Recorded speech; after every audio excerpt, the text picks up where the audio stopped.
What's up, everybody? This is Trey Biddy with HawgSports.com, HawgSports.com. Razorback fall camp in full swing. We're going to discuss that, possibly only that, on this episode of Hog Sports Live.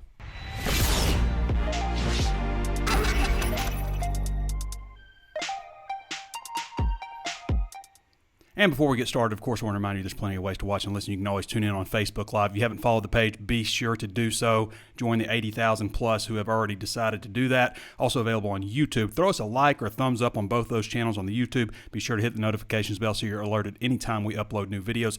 Also available on Apple Podcasts. Be sure to throw us that 5-star rating and leave a review. Let other people know what to say. It's especially important right now that we get out in front of people, and that helps boost the channel. Also available on Spotify, Stitcher, anywhere else you can think of to find your favorite podcast. HawgSports.com is just $1 right now for your first month, or 30% off your first year. There's no promo code needed. Just go to HawgSports.com and sign up. Also sign up for our newsletters. Sign up for our breaking news text alerts so you're notified anytime there is big news. We don't send out a lot of those text alerts, only when there's big news, so that is a service you'll absolutely want. All right. Fall camp, full swing. They just strapped on the pads yesterday, shoulder pads, I should say, as they call them, shells. They've been in spiders. Everybody's got different terminology for what they call the equipment. Arkansas calls it spiders on the days where they just have the padding underneath the shoulder pads. They have to go through progressions. I believe Wednesday will be the first day that they'll be able to strap on full pads. They'll be in shells again today. Shells is another term, just means helmet, shoulder pads, just the hard stuff. And then, of course, full gear after 5 days of going through that. So it's either the 5th day or 5 days. After 5 days or the 5th day when they can put on full pads. Regardless, it'll be Tuesday or Wednesday. I'm not sure. So it's been fun. I will say this, my initial impressions with Arkansas, I've been to every practice so far. We get 20, 25 minutes or so of access to the practices. They usually have started for about 30 minutes by the time we get in there, and then by the time we leave, they take their middle of practice break. Then we've gotten, I come home and I'll put all the notes out of everything that I see at practice. I will say the biggest thing yesterday, I haven't seen anybody else report on this. I don't know if I'm the only person that saw it or what, but Levi Draper was working with tight ends. That's the Oklahoma linebacker transfer who got hurt in the first game last year and missed the rest of the season, sat out the spring, and then third practice he's working over with the tight ends. He's not a super tall guy. I mean, he's like 6'1", 250 or so it's not like he's super tall guy, but that could be an experiment. They may just want to see how he looks there. Obviously, tight end is an extremely thin position. I haven't seen Aaron Outley out there, the freshman, but tight end is an extremely thin position. We saw last year a lot of players move to tight end briefly, including who did we see? Eric Thomas, who was recruited as a defensive end, started off at linebacker, moved to tight end for a couple days, moved back to linebacker, then moved to defensive end. Marcus Henderson, who switched back and forth, split time at tight end and offensive line throughout the season, really. So when they have moved a player, it's tended to be a bigger, more physical guy. And now we have Levi Draper, who's a linebacker, and we'll see if that sticks also. The only wide receiver that they moved to tight end was Quillen Jackson, and that was by Quillen Jackson's request. So it's pretty apparent when they think about a tight end, they want a big physical guy there that can help them in the blocking. So Levi Draper over there. We're just kind of going to go through. I want to mention this real quick. So this is the first non-fall camp thing, but Manny Powell, Arkansas's linebacker commitment out of Ohio. As it's been mentioned, he had been transferring. Now it looks like he's transferring to Fayetteville High School. So they love the area here. I would say Manny Powell is a lock. I would say that he's a strong bet to end up signing with Arkansas, not just committed. So take it right here. He's moving to Fayetteville already. So good deal for Fayetteville High School. It's a heck of a linebacker addition. So I mentioned the position move with Levi Draper. That was probably the biggest thing. Danny West had a really good article that I want to get into before I jump into. I'm just going to go position by position with you guys. Just what I've noticed, what my thoughts are overall with the team. We'll probably start with that. But the first thing is the size of these guys. They look like an SEC football team right now. And it's kind of crazy. I had an article just recently on this that you can read at HawgSports. I wrote it. I didn't. This is actually a VIP because I did put a lot of work into it just on the different sizes with Arkansas's offensive line, how things have progressed. What's crazy about this is they averaged 25 pounds more per man than they did 2 years ago, 2019, last year under Chad Morris. That's pretty significant, 25 pounds per man on the starters. Now, what's going to blow your mind is 4 of the starters, from 2019 are also starting right now. That's 4 of the starters. 25 pounds per man, 6'6", 318 pounds average across the board on the offensive line. They were like, 292, 293 back in 2019? 25 pounds per man. I think that's incredible. I mean, when you consider also that 4 of the same guys are starting. Now, when I look at offensive lines, I'm going to go ahead and jump into them. When I look at offensive lines, experience pays. Okay, now we talked about Tennessee's offensive line last year. They had 4 5-stars and a 4-star starting for them. They were a good offensive line. They weren't that good. They weren't that experienced. Look at Texas A&M's. There's not a bunch of I think there was like 1 4-star offensive lineman on Texas A&M's offensive line last year, but they are all veterans, all highly experienced. And we've talked plenty about Arkansas returning 45 to 50 starts on the offensive line, and you've got some battles too going on, and I think that's helped them all too. Now, what's crazy is aside from like Dalton Wagner, who's 6'9", 330, and Myron Cunningham, who's 6'6", 325. Aside from those guys, the really massive guys are in the freshman and sophomore classes. That's Takias Crawford, who's 355, Devon Manuel, who's 6'9", 363, I believe is his latest weight. He's listed at 370 on the roster. I mean, just some huge guys. Jalen St. John, I'll say, because I've always kind of put Marcus Henderson, who's easily the lightest. Marcus Henderson goes about 290 or so, and Sam Pittman said like last week at one point he was 283. That's not big enough. That's Chad Moore's size. He knows he's got to get bigger, and I think we all expected him to be over 300 pounds. But he's working at right tackle, which I kind of had penciled him in as like Arkansas's left tackle of the future. But they got Jalen St. John over there. Now, Jalen St. John came out at 359 last year, and Danny's got a great breakdown. Average gain and loss per returnee. He breaks down every single one of them from last year to this year. I mean, I'd like to add this all up and see how much more weight all of them are doing. He may have added it up, and I may have missed it, maybe to the bottom of the story. But it's a great article that Danny really put a lot of work into, just every single player on the roster. Now, with Jalen St. John, he came in at 359 last year. He was at 340 in the spring, so pretty significant weight drop, 19 pounds. He's at 330 now, and he is still incredibly wide. I mean, he is a wide-bodied guy, but he looks so much better right now, and especially in his legs. Like, you've got those big braces on your legs as an offensive lineman, and he just looked a little bit clunky down there, just a little chubby in the legs, and that's gone now. Jalen St. John looks the part right now. I mean, Takias Crawford, Devon Manuel, I don't know if Devon Manuel's ready or anything. He's got to move some weight around. He's, and especially he's kind of top heavy. He's got to move some weight around. But, when you look at those guys, they're just massive. And, like, Terry Wells isn't as big as those guys. He's probably 6'4", a little over 300, 310 or something like that. He's long. You can tell he's an athlete. Josh Street, the walk-on from Bentonville, who had Division I offers, FBS offers, and decided to walk on at Arkansas. He's another good-looking kid. They got 17 scholarship offensive linemen and, 3 pretty quality walk-ons when you consider Austin Nix, who's, I think he's a junior now, as a walk-on backup reserve center. Josh Street, who I just mentioned, is a freshman. Drew Vest is another one, working over at third group left tackle. So they've got 17 scholarship seniors on the offensive line. I cannot remember when they've had that many.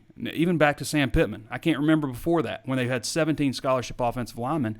And that's important because you want to be able to go 3 deep, especially the way Arkansas's two-spotting on one field. They run, the number 2 and 4 guys over on one field and the 1 and 3 guys over on the other field.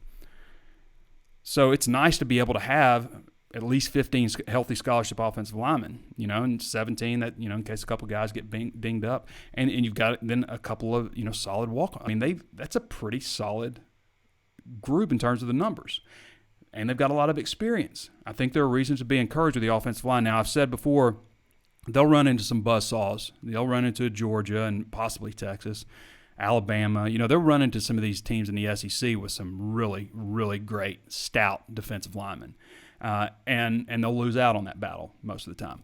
Now, for the most part, most of the teams that they face, over 50%, I think that they're going to do okay.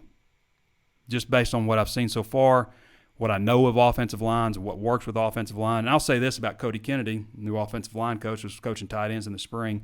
When I walked into the first practice, the first guy, I was like, "What? Who is that?" It's Cody Kennedy. I mean, he's loud. I mean, he's getting after those guys. And I see what Sam Pittman sees in him from an injury standpoint. Still young, inexperienced overall, but, man, he gets after it. I mean, this guy is all energy. So you notice that about a lot of the coaches. And what I also like about this coaching staff is they don't seem to have the need to cuss out the players. And that hasn't happened in a while, to be honest. I mean, like, I can remember when Petrino was at Arkansas, he just let them have it. So I'm not saying that like happens or has happened a lot, but that is a policy with Sam Pittman just about, not just like degrading players. And why would you? You don't have to do that. You can get after somebody's butt without, calling them, as Sam Pittman said, MF and all that. We didn't know how to write that. Curtis was writing a story about it. He's like, should I write MF in the story or what do I do here? So anyway, offensive line, they still got some battles going there at the guard spots. I think they're pretty well. I think it's going to be Ty Clary at right guard, and left guard's going to be Luke Jones. Even though Bo Lemmer, Brady Latham, you had to feel pretty good about those guys because they do have some experience. But, yeah, I think they're going to be okay on the offensive line. Let's shift over to quarterback because I'm going to start. I'm just going to go one by one here on positions. And go ahead and get your questions, and we'll get your questions at the end. But with KJ, I think as KJ goes, this team goes, because I think they got a chance to be pretty good on defense. Like, I'm going to actually say I think they got a chance. I mean, I do, especially if they can stay healthy. But I think they've maybe got a little bit better depth overall. Maybe linebacker's the question, but defensive line, secondary, linebacker's the question, but they've got an all-SEC player. They've got basically top 2 returning tacklers per game in the SEC. Bumper Pool played with broken ribs last year, people. You didn't know that, did you? That's why I always are like, I'm not going to say like somebody's loafing. Somebody's out there loafing. They don't care. They're not giving their all. They might have broken ribs. They might have a bad ankle injury. They don't report that kind of stuff. Nobody talked about Bumper Pool breaking his ribs in the second game of the season last year. All we talked about was he missed more tackles than anybody in the SEC. Well, he had broken ribs. So, anyway, quarterback. I keep diverting. But I think if KJ's good, then they're going to be good. If he's bad, then they're going to be bad. I just think that they have some pieces in place if they have a good quarterback. That's putting a lot on KJ's shoulders. It just is.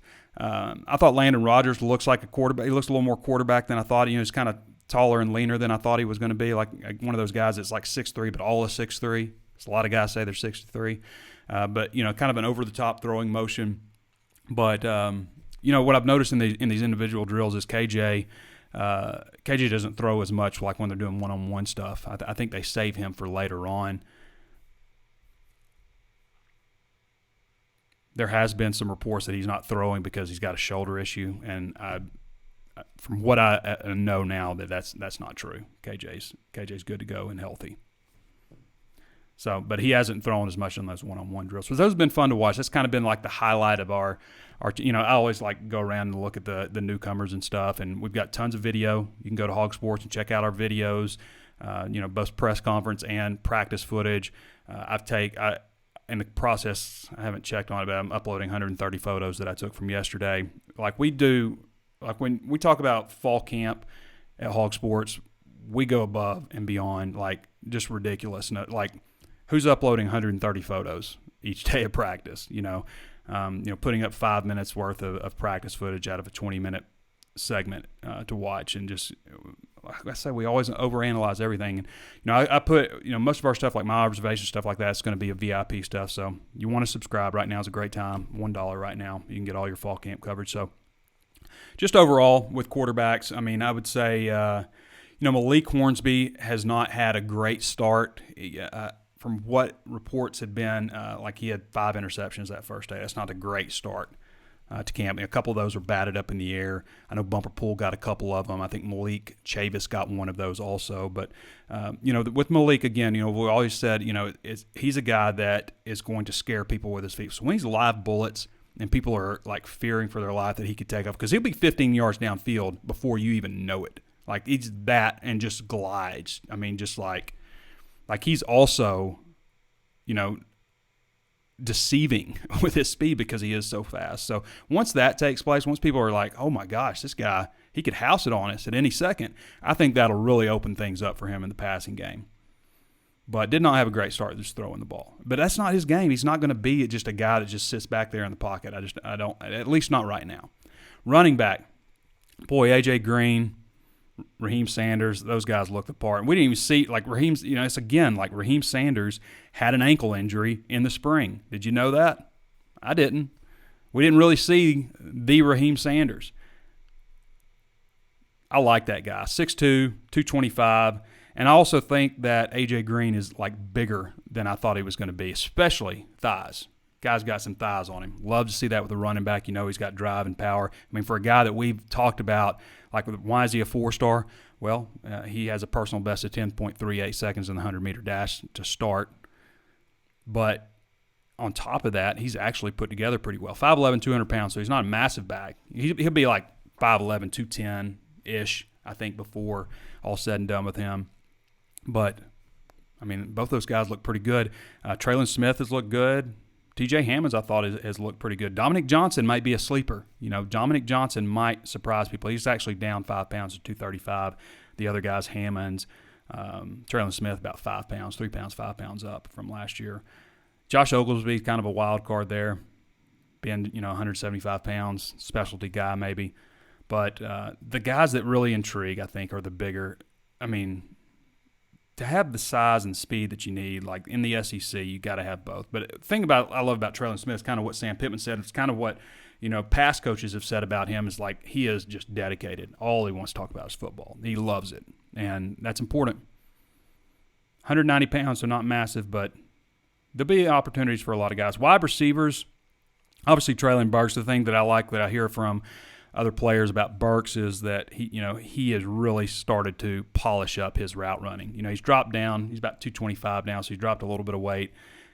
And, he's Traylon Burks. I mean, he's got a shot to be the best wide receiver in the country if, they get good play out of the quarterback. But everybody knows Traylon. We've kind of glossed over him. We're just like, who's the next guy? Who's going to be next? Jaquaylin Crawford had some good catches yesterday. John David White and Harper Cole, 2 walk-ons. John David White's up to 185, and you can tell he's added some muscle. But John David, I mean, he looks pretty good out there. And, Harper Cole catches everything. The problem with Harper, he's about 5'9", so he's not huge. But he catches, I mean, it could be 2 inches off the ground, and he's going to find a way to scoop that ball up and catch it. Redshirt freshman, I believe Harper Cole is. John David, I believe, is a redshirt sophomore. So,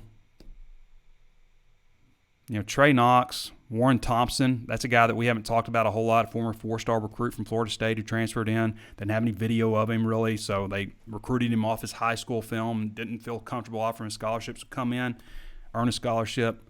But he's a guy that I think, like physically, the way he looks and stuff, compares favorably to Trey Knox, which Knox is up about 215. He actually said he's maybe a little bit bigger than that now, big as he's been in his career. And he looks, a little more filled out.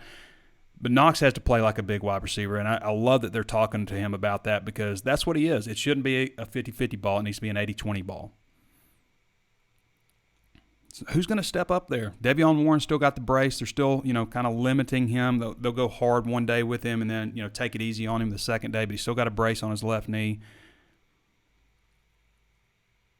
Ketron Jackson, Jaden Wilson, I'm forgetting Bryce's name. Bryce Thompson? That doesn't sound right. Oh, that bugs me. What is his name? Bryce Stevens. Okay, there we go. Bryce Stevens. But Bryce Stevens is pretty intriguing because he could possibly return. Now, we talked to Kenny Guyton the other day. First time we talked to Kenny Guyton, I think. Maybe we talked to him on the phone or something when he got hired. But Kenny Guyton thinks that he could possibly be a return guy. I like his speed a lot. He's, 4A state champion in the 100-meter dash, running the 10.5 range before. Everybody says he's just got blazing speed, 6 foot, 180, kind of a slot guy. He's a guy to watch. I like Jaden, and I said this in the spring. Jaden Wilson's probably the most overlooked wide receiver out of the incoming group. 6'3", 175. I think when he's running, he looks almost small.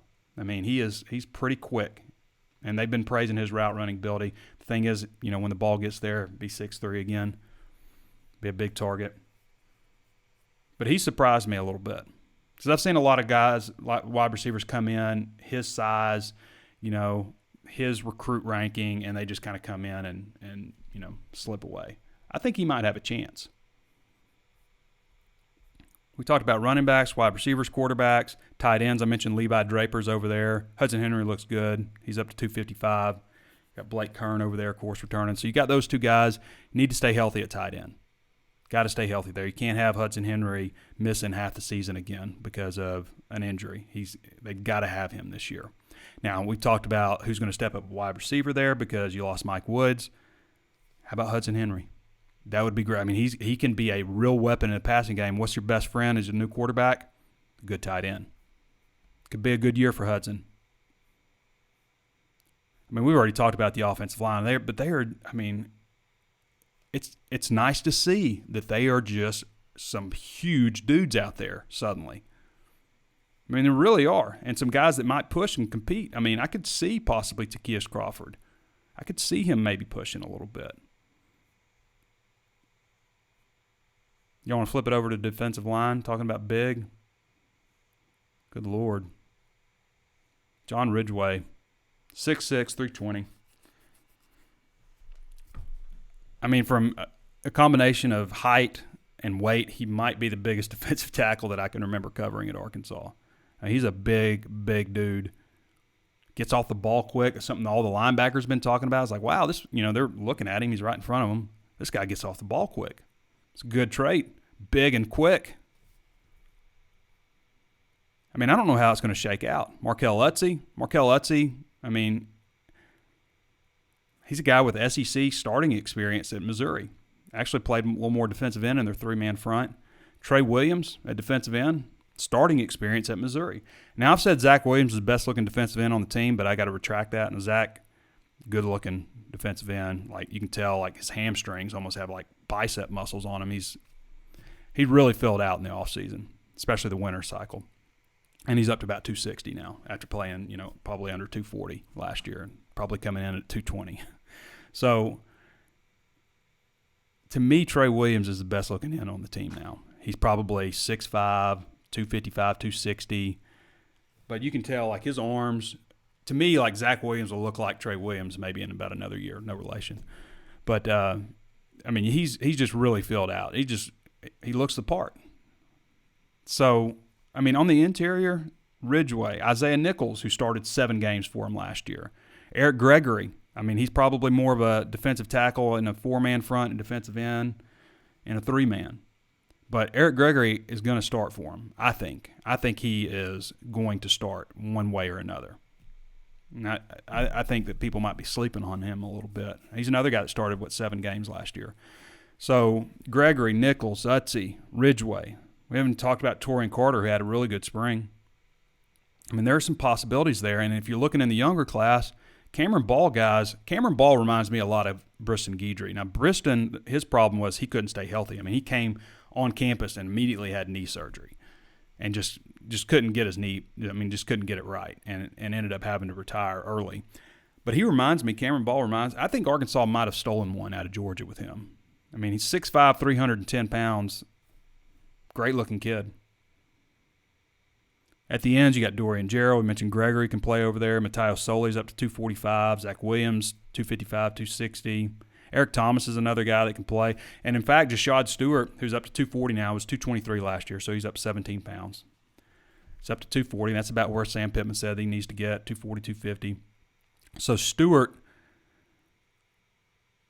I mean, Pittman was asked, like, who's going to start at defensive end and defensive line, and, the guys he mentioned were Jashad Stewart and Zach Williams. It could go any way. I mean, there's so many different possibilities. It's a great problem to have. It really is. And I can't believe, like, I could literally see any possibility right now on the defensive line, which is great because really you don't want your starters to play more than about 60% of the snaps anyway. 60-40 for your starters and backups. This is a great problem to have. Marcus Miller, as you mentioned, is maybe a second-team guy. He's down to 295. You can tell he's trimmed up a little bit. Yeah, good-looking group.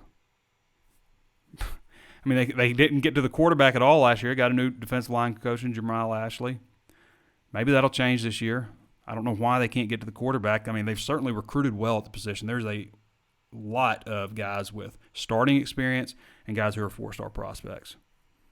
Now, linebacker obviously is an area that you need some help. And I don't know if Levi Draper going to tight end is going to be permanent or not, but you've got Grant Morgan, you've got Bumper Pool, you've got Hayden Henry, and then we don't know. We just don't know. Is Andrew Parker ready? He played some last year. JT Towers, 210, not big enough yet. I don't think he's ready if he's 210.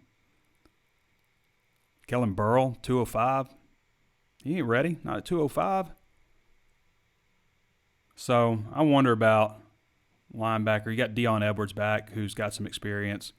Andrew Parker. You need both those guys to be good. I mean, to me, these young guys are just a little light in the seat.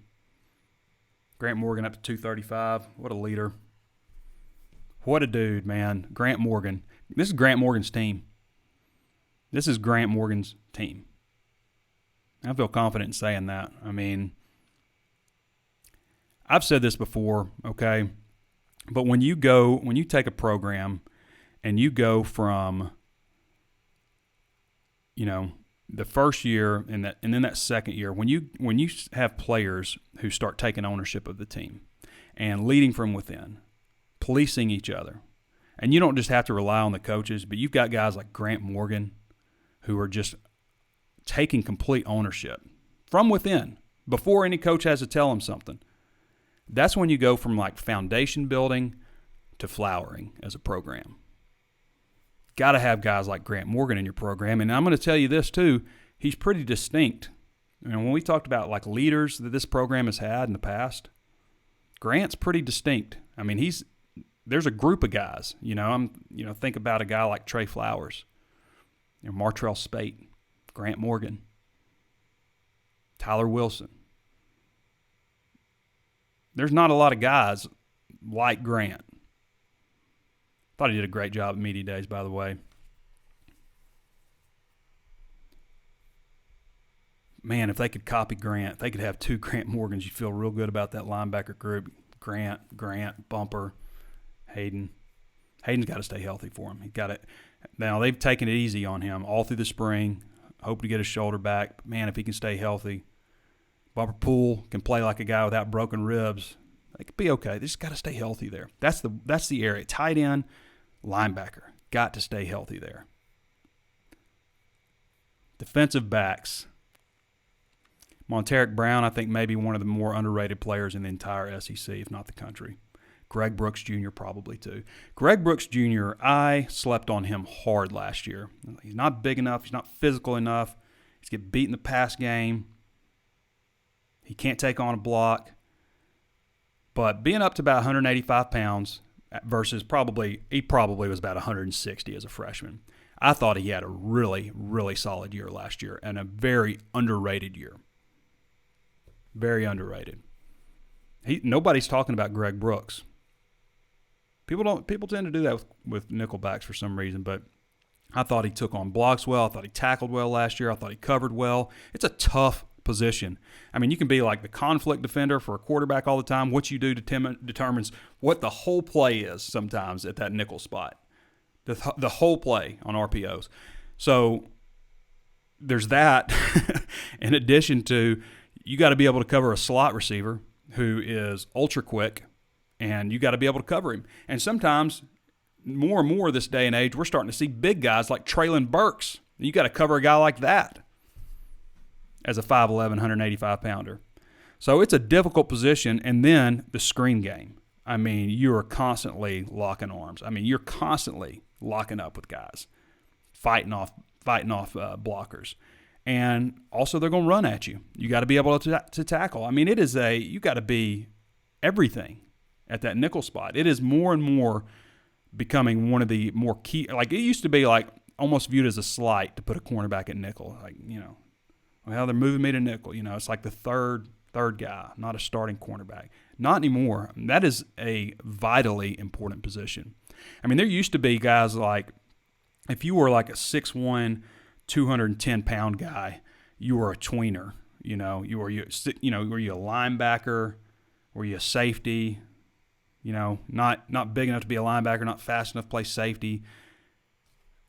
Now those guys are recognized in recruiting rankings and stuff. Like, they used to he's a tweener. Not anymore. That's a vitally important position. You've got guys like Ja'Cory Turner, I think, is a guy that they can put in there too. Probably goes 6'2", 215 or so, 210. But he's another guy that is probably the backup there. Anyway, cornerback should be an interesting spot with Monteric Brown, and then the other side, probably a battle between Ladarius Bishop and Hudson Clark. We spoke to Monteric and Hudson Clark yesterday, but a battle with those guys over there, Monteric and Hudson, and then you got Hudson and Ladarius, but Monteric, and then Kari Johnson behind him, who they really like. They think that Kari Johnson's just got to flip a switch and he'll be ready to go. And then behind him, I believe, is Keywan Parker, the freshman. So they got some things to figure out at cornerback. It's definitely not as deep as the safety spot, where you've got Jalen Catalon, returning freshman All-American, All-SEC performer, preseason All-SEC performer. I mean, Jalen Catalon is another guy that, he may not be quite at the vocal level, but he's trying to get there as Grant Morgan, but he's a guy that everybody looks to on the team. It's just a sophomore. You got Simeon Blair, former walk-on, who's played well. I think Joe Fouché looks as good as he has looked his entire career. I thought he had his best season as a Razorback last year, and he was 188 pounds. He's about 205 now because his shoulder's not all screwed up. He's able to lift heavy weights and put weight on and carry and hold weight. So he's a good bit bigger than he was last year. I think that, we're going to see a lot of Joe Fouché, whether he starts or not. I mean, I don't know how they're planning on doing it. They've got a lot of candidates back there. And then there's Miles Slusher, who's dropped 10 pounds, about 180. I think Miles Slusher could return kicks. I think he could return punts. I think he could play nickel, safety, corner, wherever. Get Miles Slusher on the field. I think we're going to be saying that at some point. I think he'll make enough plays in the more limited time that he has out there that Razorback fans, media people will be like, got to get Miles Slusher out on the field. I think he's got a shot to be really good. Now, he had a family issue, I believe, a funeral, so he's going through his progressions.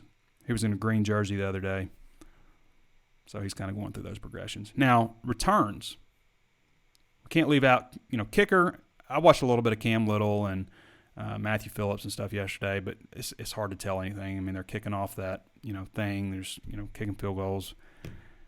Vito Calvaruso is going to be your starting kickoff guy. I have no doubt, okay? But when I look at return guys, it's just so cluttered. And I tried to get some clarification on Sam Pittman because there were so many people who tried out. It's like open auditions in the spring. Have you pared it down? Well, there's guys that have joined the program that could possibly return, like, A.J. Green or Bryce Stevens, I think, is an intriguing one. Keywan Parker, what's the other defensive back? Chase Lowry. All those guys might be possibilities to return. Usually, you're pulling from guys that are safeties, corners, wide receivers, running backs. Those are usually your return men. But, to me, I can understand, like, as a return on punt return, having a guy you really trust, a guy you know is going to field that punt. I can understand it on punt. I don't understand it on kickoff return. I don't understand why you'd have a guy back there who's like, he's going to catch it. Okay, well, if he doesn't, then he's still going to be able to pick it up. He's going to have time. So, to me, get somebody explosive back there. Now, I like guys that are big, like Josh Cribbs, for example, might be the best all time. He was great at punt return. He was great at kick return. He was better at kick return than he was punt return. Okay, 6'1", 215. Then maybe the best punt returner ever was Devin Hester. Devin Hester was a great kick returner too. Probably a little bit better at punt returner. 5'11", 190. And that's kind of how I view things. Joe Adams. Joe Adams probably 5'11", 190 pounds, maybe 6 foot. Make you miss. make that first guy miss on a punt return. You can make that first guy miss, then you can be off to the races on punt return. Kick return, I kind of view it more of a guy that, big. I like Rocket Sanders, for example, 6'2", 225, a guy that can get up to speed, hit I guess you can't wedge anymore, but hit the sideline, big guy, people bounce off him a little bit, fall forward, get some extra yardage. That's kind of what I view kick return guy. So I'm kind of thinking maybe like an A.J. Green, Rocket Sanders, and then, punt return, maybe like a Bryce Stevens, something like that. I think Jalen Catalon could do it too. I think Jalen Catalon could punt return for sure. So that's just kind of my thoughts on it. You do need a guy back. Like, they're going to have two guys back. Dominic Johnson makes a lot of sense. He's a big guy, 6'1", 235, who can run and block. That's the guy that needs to have some wits about him. Like, hey, fair catch it or take a knee. Don't run this one out, or be your lead blocker, So both guys back there don't need to be, like, electric, but one of them does. I think I covered everything unless I missed something. Did I get everything, guys? Y'all pleased with that analysis? My thoughts? I could probably go on and on, but I'm gonna jump into your questions. Let's see how long we've gone here. 36 minutes. Pretty good. Take a sip before I get into the questions. Maybe I can survive past 50 minutes. My man Daniel Fair, what's up, brother? Nothing else going on, so I guess I'll listen. What's up, T. Biddy? So you'll listen. You know you were waiting, Daniel. Appreciate you. Appreciate you being a long-term member also at HawgSports. Hope things are working out for you up in Kansas. David Mitchell Bell says, sweet, need a good update on how the football team looks so far. I think we did that, David. Hope you enjoyed it. Alex Hamilton says, what's the impact of recruiting, if any, does it have a recruit that moved to I'm not sure what you mean there, Alex. Maybe rephrase that. Hey, by the way, I want to get this out of the way real quick. We're going to, as we jump into your questions, but if you haven't signed up at HawgSports and you like fall camp coverage, first of all, you like this coverage. You like the show. If you like the show, if you like the stuff, we put out on the Facebook page, which is all our free content and stuff, come check out what we got behind the scenes. It's $1 for your first month right now, or 30% off for the whole year. I mean, I don't mean to brag or anything, but I'm just saying we're easily one of the 10 largest sites in the whole 24/7 Sports Network. And why is that? We're Arkansas, 2.9 million people in this state, have no business being there, but we are. And it's because of, I hope, the things that I do here. Danny West and his recruiting coverage, Curtis Wilkerson and his all-around sports coverage, especially when it comes to basketball. Fantastic basketball coverage. Great addition with Curtis Wilkerson. We've got a new guy also, Andrew Ellis. If you haven't followed Andrew Ellis, it's Andrew Ellis 247 on Twitter. But he's jumping into the mix with us. New guy, testing him out, trying him out a little bit. He's done good so far. But go check out Andrew Ellis on Twitter and read his content also. But if you like the stuff that we do on Drive Time, on this, come see what we're doing for our VIP subscribers. It's $1 for your first month for you to try it out. And if you like it after that, you pay regular price. You get free Paramount Plus for the life of your subscription. 10 years you're subscribed to HawgSports, you get 10 years of Paramount Plus. It's $100 a year value for free. Just another streaming service like Netflix or HBO Max or Apple TV Plus, any of those, Hulu, Amazon Prime, Paramount Plus. It's got the whole library of Paramount movies, all the TV shows, Comedy Central's included in that, BET, Smithsonian. I mean, there's a lot of other channels that are all combined in there. It used to be CBS All Access, but now it's got, in CBS, all the CBS shows and stuff like that. So, I mean, it's a great service. I use it all the time. All right. And, of course, plenty of ways to watch, listen, always tune on Facebook Live, YouTube. Be sure to throw us the thumbs up on both those channels. Subscribe to the YouTube channel. Hit the alert button or hit the notification button so you're notified anytime we upload new videos. Also, follow the page on Facebook Live that 80,000 others have. Also available on Apple Podcasts. Throw us that 5-star rating. Also available on Spotify, Stitcher, anywhere else you can think of to find your favorite podcast. Let's jump into your questions now. Sometimes I can talk fast. I always think it's important to get a lot of information out in a short amount of time. As a media person, I get frustrated with people who don't do that. And don't tell me the same thing twice, right? All right, Mark Rodriguez says, so Tyler Wilson said last week his biggest concern was our quarterback situation. I thought after 3 years, KD should be as good as any. I mean, that's my biggest concern too, Mark, because of the unknown. We have no idea what to expect out of KJ. I mean, we do a little bit. We've seen a sample size from Missouri. But really, I mean, week after week after week, is he going to be there? Is he going to have off weeks? Is he going to have certain tendencies that we're just like, there's that again? Come on, KJ. Come on, K. You can already see yourself. Come on, KJ. What is he seeing there? Or, come on, KJ, one more time, right here. You got this, KJ. What is it going to be? Like, what is our reaction to KJ Jefferson going to be?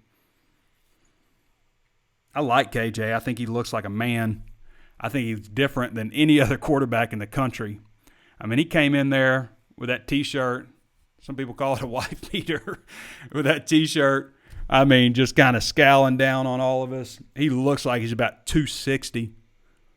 He doesn't look fat. He just looks like a big old dude. Just kind of like looking down on all of us at the media. I like the looks of KJ. Now, can he play quarterback? I don't know. I know he's made a lot of progress just from a technique, fundamental standpoint since the day he arrived. He's a big old dude who can run. I mean, he's what is he listed at? 245, I think. So he's listed at 245. I'm just saying he looks all of it. 6'3". Long arm guy. I mean, he big old legs. He can move a pile. I think he's a guy that they'll follow. We'll just see if he's good. He's got to make good decisions. We may see a lot more RPO stuff. Oop. Almost knocked that over. We see a lot more RPO stuff with him this year. I mean, basically an option for him to run every single play. But I agree with Tyler, and it's because of the unknown. You just don't know. Now, I think in this practice, like we're not probably going to be able to watch scrimmages. Maybe we'll get to see some on one or something. But to me, in these scrimmages, he needs to be 70+% passing because he knows he's not getting hit. Okay. Yeah, there's just a lot of reasons why the wide receivers know that they're not getting hit either. So to me, in all this practice stuff. Now maybe it's a little bit different in actual scrimmages where the wide receivers can't be hit, but they're not getting laid out over the middle. They're not getting hit below the waist. They're not taking a shot in the knee. They know that. And people may not know that, but in scrimmages, there's like certain guidelines, like take care of each other, hold each other, don't let each other fall to the ground if you can. Keep it above the waist on tackling. A lot of people don't know that. So sometimes we judge the defense. The defense didn't do this, or they didn't tackle well, and all this stuff. Well, they're limited on some stuff they can do. But to me, like he needs to be over 70% passing to feel good about the situation. Like Tyler Wilson, as you mentioned here, Tyler would go out there and complete 85% of his passes in a scrimmage. I mean, it was translated to 65% completion percentage in games. Casey French Fulton says, yeah, I've been looking forward to your live. Appreciate that, Casey. So ready for football. Less than 4 weeks to go. I mean, it'll be here and gone, won't it? It'll be here and over before you even know it. I don't even feel like the offseason happened. It went by so fast. It's time these days. Aaron Stalling says Trey Biddy, Arkansas will have a good seating. O's is going to have the defense on point. I think the defense, regardless, has a good chance to be a lot better. I mean, I shy away from saying good. I do, but I feel like they got some parts there. I mean, they're super strong looking up the middle right now, like right up the middle of that defense. We talk about Jalen Catalon, Fouché, Blair, the safeties, Grant Morgan, Bumper Pool, and then, that interior defensive line. I mean, that's a good sign when you're like stout right down the pipe. I think they got some pieces, guys. I really do. I mean, it's so much is going to depend on KJ Jefferson, guys. But I think they got the parts in place to take a decent step forward. I think they've got a certain belief about him. Now, we can talk about the parts and all that stuff we want, but these guys are with this coaching staff also. You can see it in practice. You can see it in the way they talk about him. It's just a little different. And it's not just like what they say about him, but how they say it, like just the energy coming off of them. I don't mean to get anybody too excited, Randall Files. I know you're getting excited. And again, I'm not saying Arkansas is going to be great, but I am going to say I think that they're going to take Arkansas, take this team to a place, these coaching staff, these players. I think they're going to take them to another step above. And I'm kind of leaning maybe – I kind of entered the spring going, all right, 6 wins, where are we at? Which way are we going after this? 6? Or are we going 5? Or are we going 7? I'm kind of tilting a little more towards 7 right now. And I always try to guard against, because I know the natural instinct is for me to drink the Kool-Aid for everybody else. I mean, everybody's starting to drink the Kool-Aid. Everybody's starting to go, 9, 10 wins. I know, so you have to be aware of that. But I think it's a good-looking team from a size standpoint. I think they got some weapons. I think they got some dogs.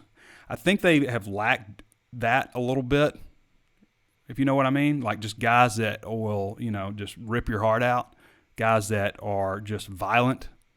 I think they've missed that a little bit. And I don't mean just like defensive players, but offensive guys too. And I think they've got a little bit of that on this team. Trey Flowers, Martrell Spade, those guys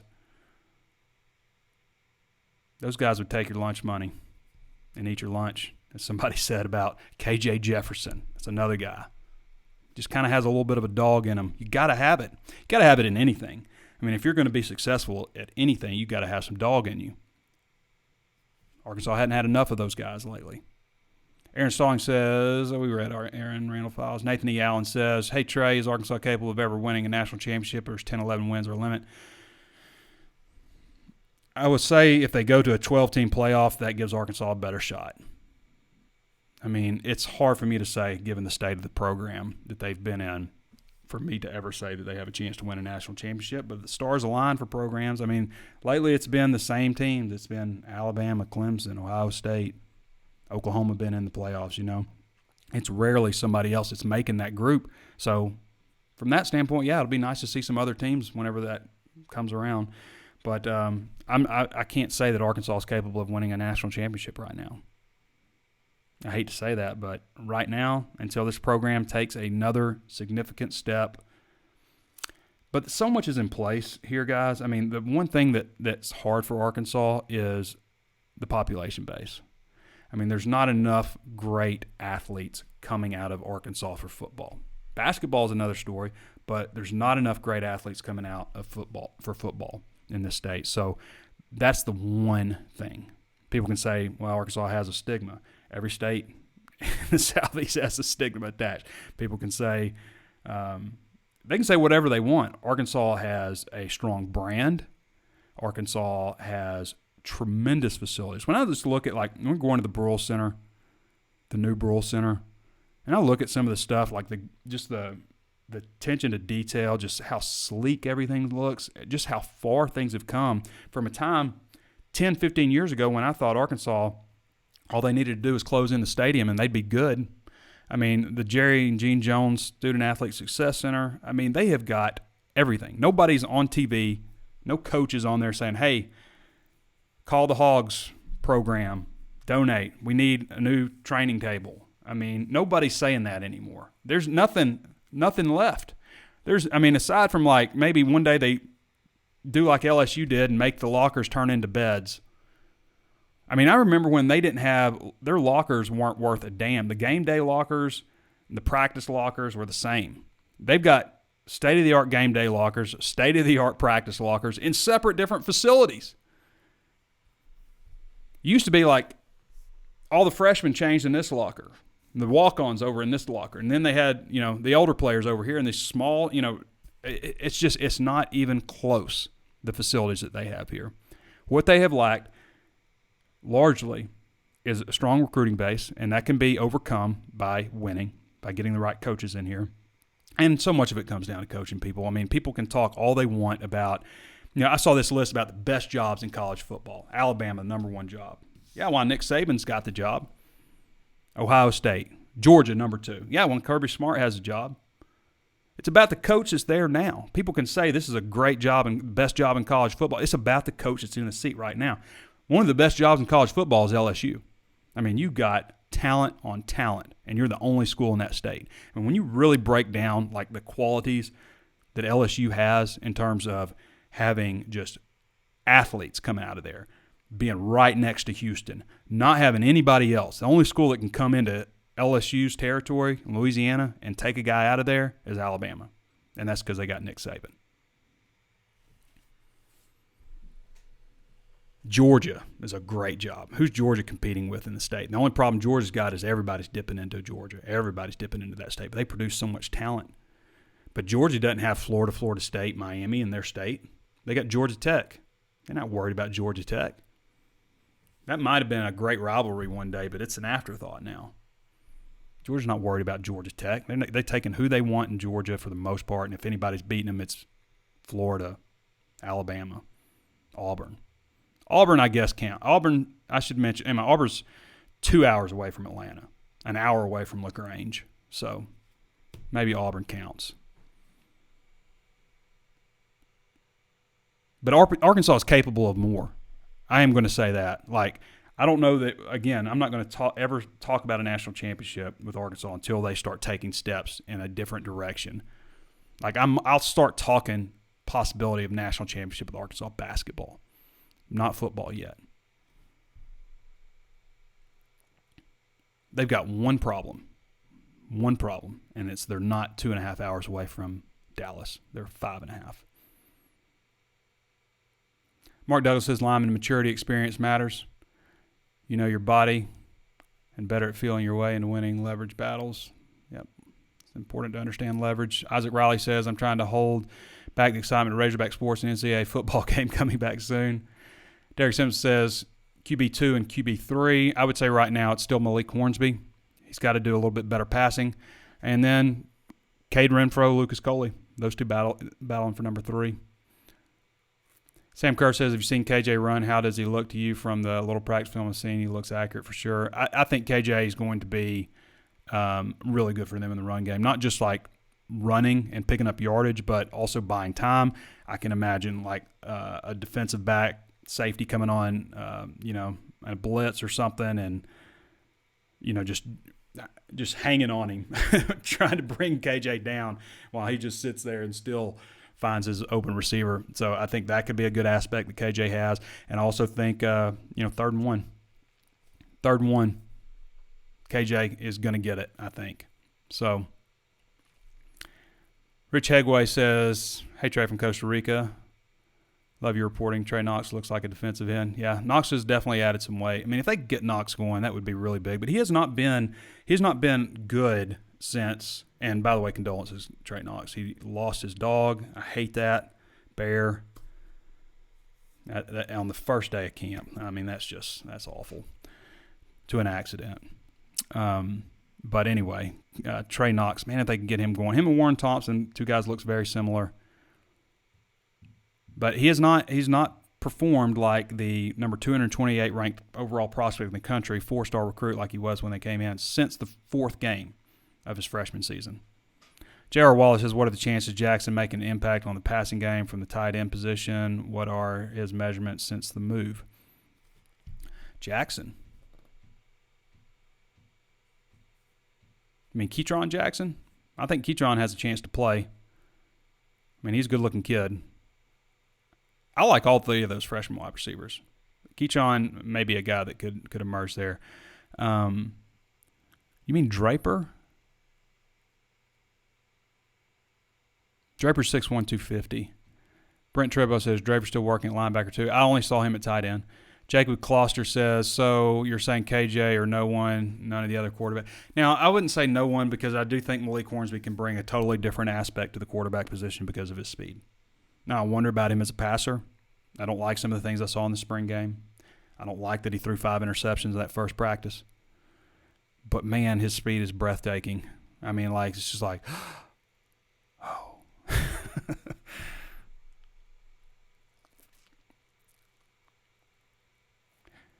Joyce Rathke says, did you get a picture of number 79, Harding KJ? I don't know what Harding KJ is, but Joyce, I will get a picture of Dylan. I don't know that I got a picture of him the other day, but if I get past him, I will get you a picture of Dylan. And Dylan was running, I believe he was running 3rd team left guard last time I saw him, but I'll get you a picture of him. Appreciate you joining in, Joyce. Jacob Kloster, going to have to get much better recruiting classes for that to happen. Yeah. I mean, you got to win with good players before you win with great players in a lot of cases. I mean, they still have great players on this team. They have more great players than they've had recently. Jerry Walker says, any good backs? Yeah, we talked about running backs a little bit. Sterling Reed, Bowen says, You think if we stay healthy, we could become one of the most dangerous teams in the country, and you think we have a chance to finish top 25 rankings this year? I'm not going to rule it out. Again, so much depends on KJ, but I think they've got the parts at the other spots. It would have been nice for Mike Woods to return, but he didn't. But that would have helped. I think it's the known with Mike Woods versus the unknown, but everywhere else, if they stay healthy at tight end, stay healthy at linebacker, they got to keep Grant Morgan healthy, Jalen Catalon, Traylon Burks, KJ probably. There's some things that have to happen. You got to get lucky along the way. It's a game where luck matters. We know that with football. You got to get lucky. You got to get some of the right calls. We don't want to be sitting here in the season talking about Joe Fouché recovered that fumble against Auburn. Joe Fouché recovered that fumble against LSU. Joe Fouché should not have gotten a personal conduct foul on third down for doing like this to his own team. We don't want to be talking about that, right? That's going to be part of it. And we've talked a lot about the SEC lately, too. We've talked so much about the SEC and how it's the best conference. It's adding Texas, Oklahoma, of course, because it's the best conference in the country. There's nowhere else better to be. But let's don't forget for a second that they totally screwed Arkansas over in that Auburn game and then didn't have the damn decency to apologize for it. Came up with some lame excuse on Twitter. And that's all they ever talked about with it. They really impacted him in that LSU game with that fumble. And absolutely in the Missouri game, Joe Fouché doesn't get hit with that personal foul. They're coming off the field most likely. Grant Morgan injures his knee later in that game on that same drive. Don't get me riled up now. You're starting to. All right. I actually knocked the cord loose a little bit, so my monitor's firing back up again. Come on. I hit the table a little too hard. One time I was next to Jim Harris in the press box, and he had his computer.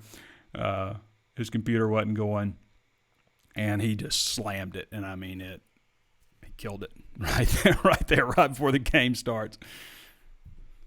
Sorry, Jim, to out you on that. All right, where are we? Ethan Roberts says, love the show. I have high expectations for this team. No unreal thoughts, but don't see us being behind schools in Auburn. 7 wins, but doable. Your thoughts? Yeah, I think you're probably about right. It's probably about where I am. 7 wins. I'm not willing to say 8 just yet. It's just, again, there's an unknown at the most important position on the field. I think they got some pieces on defense. I think we could see. I'm going to say middle of the pack defense. I think they got a middle of the pack SEC defense right now. So much is going to depend on how the offense does. Hey, the offense is just lightning. Like, look at Ole Miss. Ole Miss had the worst defense in the SEC last year. Most points surrendered, most yards surrendered. They were awful. But they also had the most explosive offense in the SEC. And there's a trade-off there, right? So probably defense not as bad as you thought because of the way the offense was. So if Arkansas's offense gets going, yeah, it could impact the way that the defense looks. But I think they got some real parts there. I really do. You may come back and say, God, Trey, you're stupid at the end of the season. Throw this back in my face.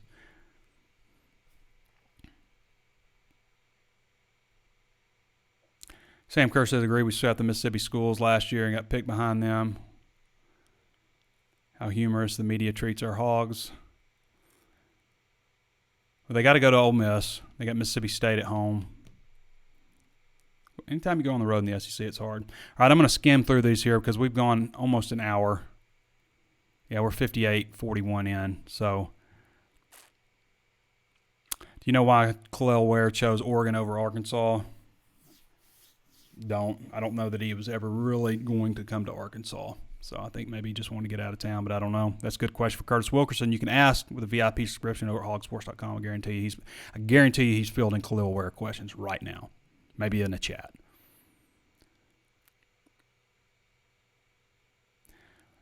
I could say because we put more into transfers this year than high school recruits, he can still change his mind, though. Yeah. And a lot of talk about Khalil Ware from 30 minutes ago. Man, we've got this many questions. I might have to skim through these real quick.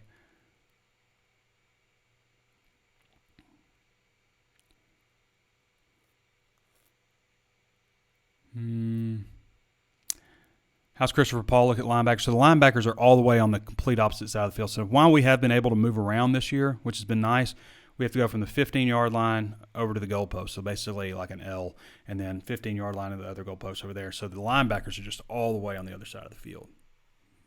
So I haven't seen Chris Paul really at all. Devin Bush, he's still with the team. He's still there. Haven't heard a whole lot about him just yet.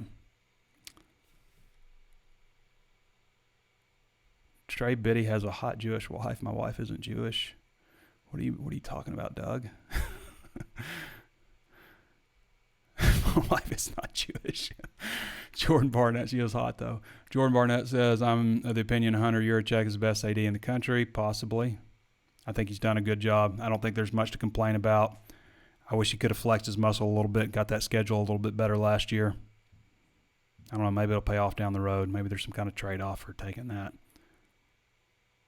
What do I think about the Longhorns Sooners joining the SEC? I said it's going to be even harder now. I mean, it will be unless they have to play Alabama every year.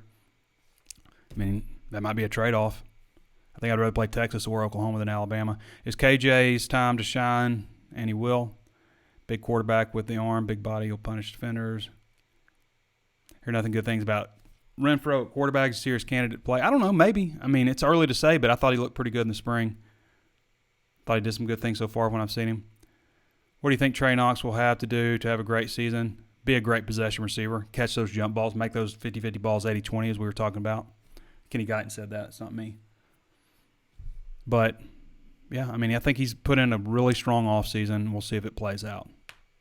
I mean, to me, Trey Knox doing anything, realizing his previous form is a bonus at this point. 26 days for Razorback football, says Sterling. Who do you think is going to be the underdog player on the defense and offense? Underdog player? Could be Zach Williams. Does he count? I don't know. I mean, they've got so many returning guys, it's hard to say like somebody's going to be an underdog. Can we try special teams to be better? We talk about how many wins they're going to get. Special teams has got to be better. Special teams has got to be better, or we're leaning more towards that 5, not 7. Guys, my voice is starting to, I can feel it. So I'm tuckered out. Hopefully Arkansas has a little more endurance than I do, but I usually don't go over 50 minutes on these. I'll swap out Oklahoma for Texas any day. We're playing Alabama, Florida, LSU. Where's Devin Bush? He's still there. We haven't heard anything really yet. How's the walk-ons list? We talked about a couple of walk-ons. Street kid out of Bentonville. Which position you see the most problem? I think we talked about that. Probably tight ends just because of depth. Linebacker because of depth. Not because there's not talent there. Special teams, I mean, you just don't know on special teams. You spend a lot of extra time there. Marco Giles says, Trey, you got to get a story or a pick with all the players named Trey or Trey on the team this year. COVID's him straight. No, I don't have COVID. I hope not. I guess I could, but I try to stay safe there. And Marco, I'll say this: we were talking about this yesterday with the media room, but like all the players named Miles on this team, like I cannot remember a player named Miles on Arkansas's roster. Maybe somebody else. The closest guy I could think of was Colton Miles Nash, and that's a hyphenated last name, not even a full last name. So, but then they get Miles Mason, who's since transferred to Louisiana Tech. Miles Mason, Miles Slusher. They got a commitment from Miles Rouser. All those guys are safeties. I've talked about that a little bit. Like, was there somebody like 20 years ago named Miles?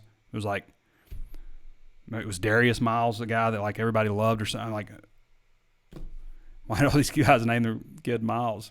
Anyway, all right. Bill Hesher says, thanks. Great job. I'm going to leave it on that note. I am struggling to finish this out. I mean, talking straight, like I don't even have a guest on, just talking straight about Razorback football for an hour and 4 minutes. That's a lot. All right. Thank you all for joining us. Appreciate your questions. Sign up at HawgSports if you hadn't done so already. You're going to like the content. If you don't like it, it costs you $1. You can cancel it. You're not going to want to cancel it, though. Once you get through there and see everything we offer, the message board, the discussion, insider posters, great conversation, like-minded Razorback fans. We treat it like a bar. We don't allow fights at the bar. We'll toss you out if you fight. All right, everybody. Go sign up at HawgSports.com for your Razorback coverage. You're going to want it. You're going to like it. It's been Trey Biddy with HawgSports.com. Whew. We'll catch you next time.